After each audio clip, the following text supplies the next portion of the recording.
നിങ്ങളുടെ ഫേവറേറ്റ് സീരിയലുകൾ ടിവിയിൽ വരുന്നതിന് മുൻപേ സൺ നെക്സ്റ്റ് ആപ്പിൽ കാണാം. ഇനി എല്ലാവർക്കും മുൻപേ കാണൂ. ഇപ്പോൾ തന്നെ സൺ നെക്സ്റ്റ് ആപ്പ് ഡൗൺലോഡ് ചെയ്ത് സബ്സ്ക്രൈബ് ചെയ്യൂ.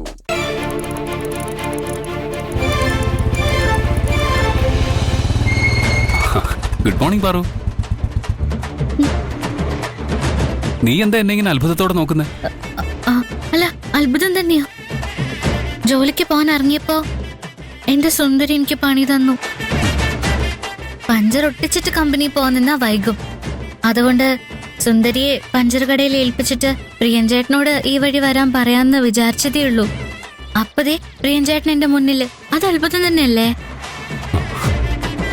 ശരി, ഞാൻ എന്തായാലും സൈക്കിൾ കൊണ്ട് വെച്ചിട്ട് വരാം. ചങ്ങാതി എന്നെ നോക്കി കണ്ടില്ലേ? എന്താവശ്യം വരുമ്പോഴും അവളുടെ മനസ്സിൽ ആദ്യം ഓടിയെത്തുന്നത് നീയാ. എന്താ അതിന്റെ അർത്ഥം? അവളുടെ മനസ്സിൽ നീയേ ഉള്ളൂന്നാ. ഇവളെയാണോ നീ നിന്റെ കൈലാഷ് സാറിന് വിട്ടുകൊടുക്കാൻ ആഗ്രഹിച്ചത്? എന്നെ കൊണ്ട് ഓരോന്നൊക്കെ ചെയ്യിപ്പിച്ചിട്ട് എന്നെ കളിയാക്കുന്നു. പ്രിയൻചേട്ടൻ ആരോടായി സംസാരിക്കുന്ന? ഞാൻ ആരോട് സംസാരിച്ചില്ലല്ലോ. സംസാരിച്ചു, ഞാൻ കേട്ടതാണല്ലോ. സംസാരിച്ചല്ല, ഞാനൊരു പാട്ട് പാടിയത്. ഞാൻ നിന്നെ പ്രേമിക്കുന്നു മാൻകിടാവേ. സത്യം പറ, എന്റെ സൈക്കിള് പഞ്ചറായതും ഞാൻ പ്രിയൻചേട്ടന് ഫോൺ ചെയ്യാന്ന് വിചാരിച്ചതും പ്രിയൻചേട്ടൻ എങ്ങനെയാ അറിഞ്ഞത്? എന്നോട് പറഞ്ഞു. ആര്? ഗന്ധർവൻ. ഗന്ധർവനോ?